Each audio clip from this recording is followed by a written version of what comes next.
저는 정말 제가 6시간밖에 공부를 못하는 사람이어서 너무 힘들었어요. 그 A를 퇴사하고 나서 해도 6시간밖에 안 나오는 거예요. 저는 그 이후에는 뇌에 도저히 내용이 들어갈 수가 없는 수준이었거든요. 그래서 너무 자괴감도 들고 자책감도 들고 내가 미쳤다고 왜 퇴사를 했을까 너무 후회스러웠고, 근데 그렇게 해서 결국에는 2년 만에 합격을 했고요. 되돌아보니 4, 5시간이면은 충분하다.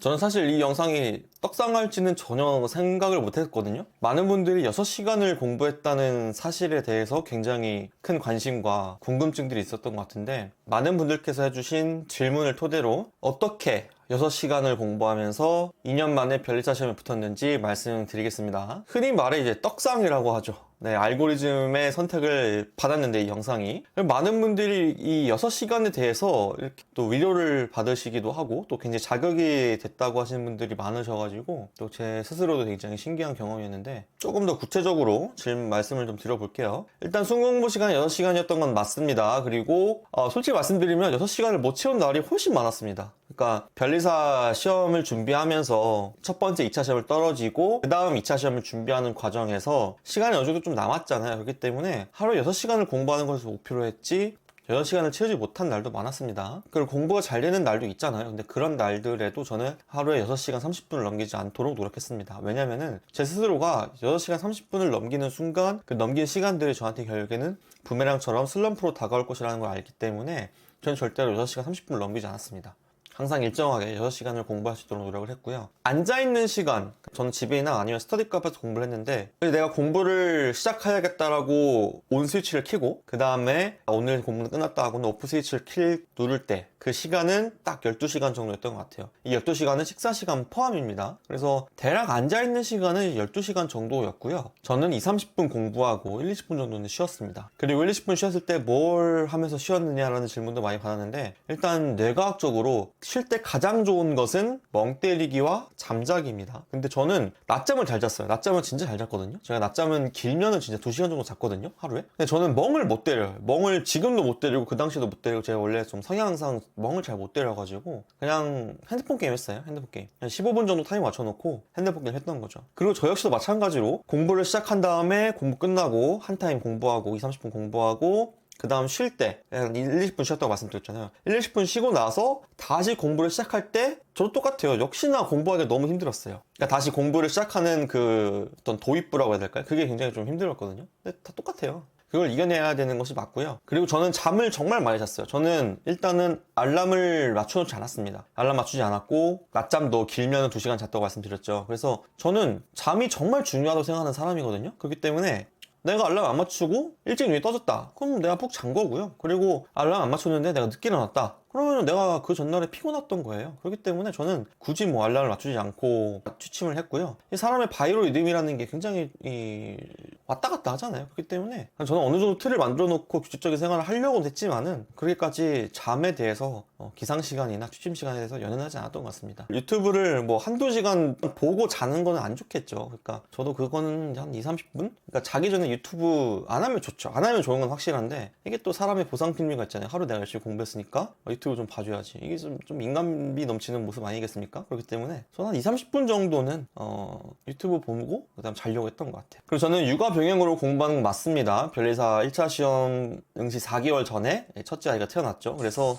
대부분의 수험 기간이 이제 첫째 육아와 함께 했던 그런 기간이라고 볼 수 있지만, 저는 애가 없었다라고 할지라도요, 저는 6시간밖에 공부를 못하는 사람이에요. 그러니까 제가 6시간이면은 변리사 뭐 충분히 합격하겠지라고 생각해서 6시간만 한 게 아니라요, 저란 사람 자체가 6시간밖에는 공부할 수가 없는 사람인 거예요. 그리고 저는 일주일에 하루 쉬었어요.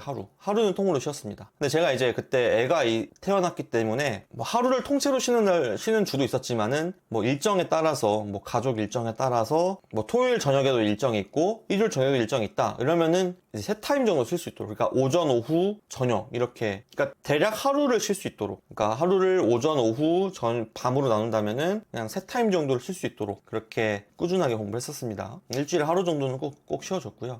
저는 정말로 확실하게 말씀드릴 수 있는 거는, 저는 정말로 올바른 방향으로 공부를 했다고 생각하고, 공부 방법에 대해서는 정말 터득을 했다 라고 생각하는 사람이고, 그렇기 때문에 공부법 책도 쓰고 지금 유튜브도 하고 있고 또 1대1 컨설팅도 하고 있는 거겠죠. 공부 방법과 계획에 있어서는 정말 제가 통달했다라고 생각을 스스로 하고 있고요. 그러니까 순 공부 시간 6시간은요 어떤 합격의 조건 중에 하나인 것 뿐입니다. 나머지 두 개는 뭐였죠? 항상 제가 강조드리는 첫 번째 방법과 방향성, 두 번째가 이제 계획입니다. 계획. 즉 방향성, 계획, 그리고 순공부 시간 최소 4-5시간, 이 세 개가 전부 다 있어야 되는 거예요. 이 중에 하나라도 빠진다면은 저는 합격을 장담할 수 없다, 합격을 보장할 수 없다라고 생각을 합니다. 그래서 뭐 제 영상을 보고 6시간이면 충분하구나 라고 안도하시고 안심하시면 안 됩니다. 계획과 방향성이 반드시 있어야 되는 거예요. 그러니까 저는 공부를 10시간 했지만은 정말 하나도 버리는 시간이 없도록, 낭비되는 시간이 정말 없도록 그런 거를 신경을 많이 썼고요. 그리고 내가 어떤 뭐 기본서를 보든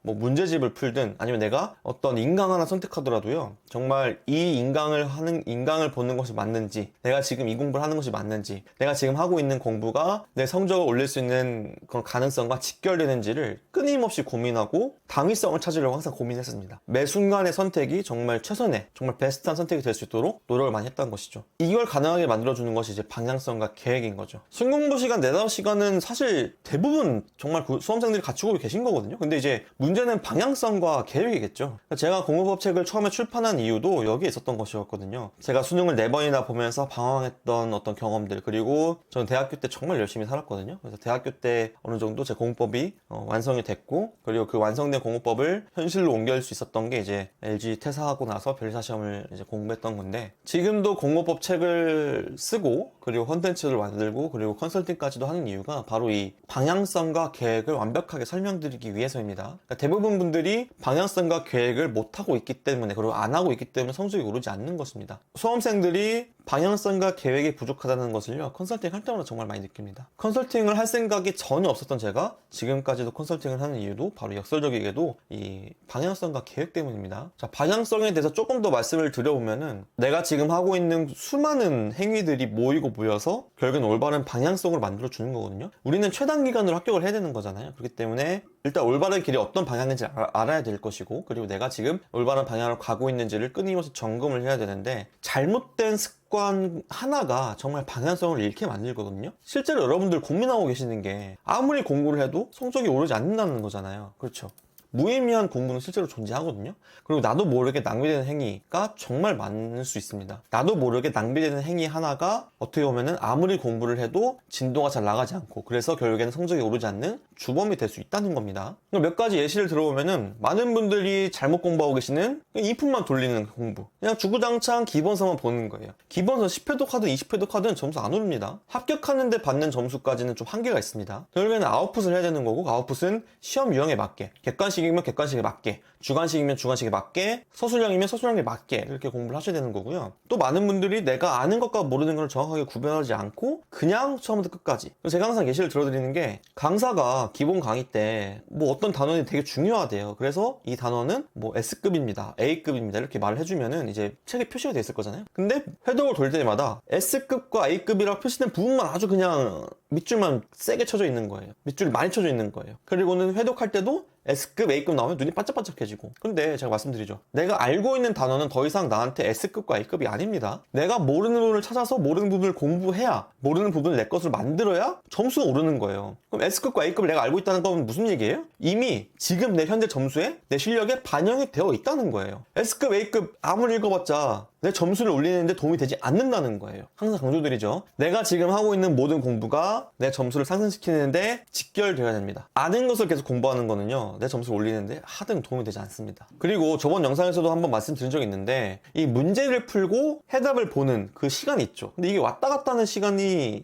되게 많이 걸리는 경우가 많습니다. 이거는 순전히 객관식 문제집의 구성과 연관이 있는데요. 가장 좋은 객관식 문제집은 선지, 해설, 선지, 해설 이런 식으로 되어 있는 문제집이 최고고요. 그나마 양반인 거는 문제가 위에 이제 5, 2, 3, 4학년이면 1, 2, 3, 4, 5번 이렇게 선지가 있고, 그 다음에 아래 해설 있는 것. 이거는 그나마 좀 양반입니다. 이건 좀 양반이고, 최악은 문제랑 해답이 분건되어 있는 것. 그리고 더 최악은 문제가 어느 정도 나와 있어요. 페이지에 문제가 어느 정도 책에 나와 있어. 그 다음에 몇 페이지를 넘겨야 해답이 딱 나오는 그러니까 예를 들면 뭐 20문제가 한 단위다 하면은 20문제만 쫙 나와 있고 그 다음에 20문제 해답이 딱 나와 있는 같은 한 책에. 네, 이러면은 문제풀이랑 해답을 보는 왔다 갔다 하는 시간이 정말 많이 걸리거든요. 이건 완전히 순전히 낭비하는 시간입니다. 그래서 저는 객관식 문제집 하나를 고를 때도 굉장히 신중하게 기해서 구성을 항상 살펴보면서 결정을 했고요. 그리고 내 점수를 올리는 데 방해하는 습관 중 하나가 어려운 과목이나 어려운 부분을 먼저 공부하지 않는 분들 너무 많습니다. 사실 이거는 컨설팅 할 때도 대부분의 수험생분들이 갖고 계신 어떤 문제라고 볼 수 있는데, 어려운 과목이나 부분은 제가 아까 말씀드렸던 내가 모르는 부분이에요. 이 부분을 잡아야 내 점수가 오를 수 있는 거예요. 공부할 때는 괴롭고 힘들죠. 짜증나고 화도 나고 스트레스 받고, 하지만 이거를 잡아야 내 점수가 오르는 거예요. 저는 오히려 어려운 부분이나 과목이 나왔으면은 오히려 좋아했어요. 약간 변태 같나요? 아, 이 부분이 내가 약점이구나, 이 부분을 내가 잡으면 확실하게 점수를 올릴 수 있겠구나,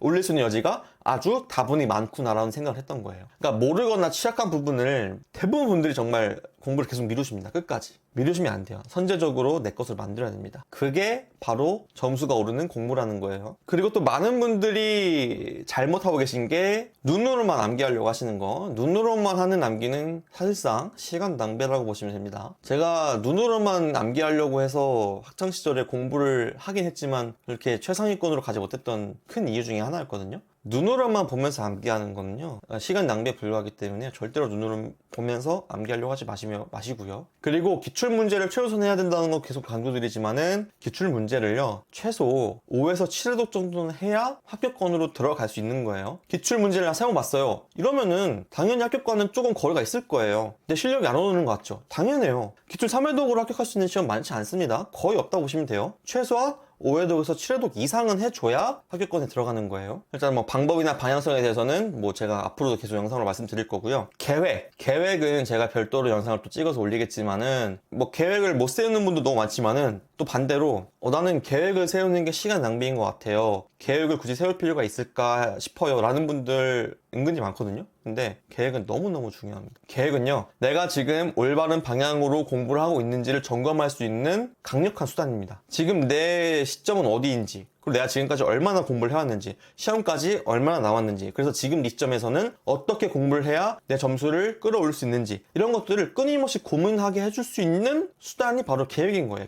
계획이 없이는 방향성도 흔들려요. 계획과 방향성이 같이 가는 거예요. 그러니까 방향성이 올바르게 갈 수 있도록 계획이 옆에서 보조 역할을 해주는 거예요. 반드시 필요합니다. 자, 그래서 제가 실제로 6시간을 어떻게 보냈는지 말씀을 드렸는데, 제가 말씀드렸던 방향성과 계획, 이 두 가지가 반드시 수반되어야 됩니다. 이 두 가지가 수반되지 않고서는 순공부 시간 6시간으로 안 되는 거예요. 그러니까 물론 1, 2번이 안 돼서 양으로 때운다, 예를 들면 순공부 시간에 내가 한 12시간이다. 근데 그래도요, 저는 개인적으로는 쉽지 않습니다. 올바른 방향성과 계획이 없이는요, 순공부 시간을 아무리 많이 투여한다고 해도 합격을 장담하거나 보장할 수는 없고요. 올바른 방향성과 방법, 그리고 계획으로 하루 최소 순공부 시간 4, 5시간 이렇게 공부를 한다면은 정말 대한민국에 있는 대부분 시험 합격할 수 있다고 확신합니다. 자, 1대1 공부법 컨설팅 모집 중에 있습니다. 관심 있으신 분들은 아래 링크 보시면 될 것 같아요. 네, 이상 손민기 변호사였습니다. 감사합니다.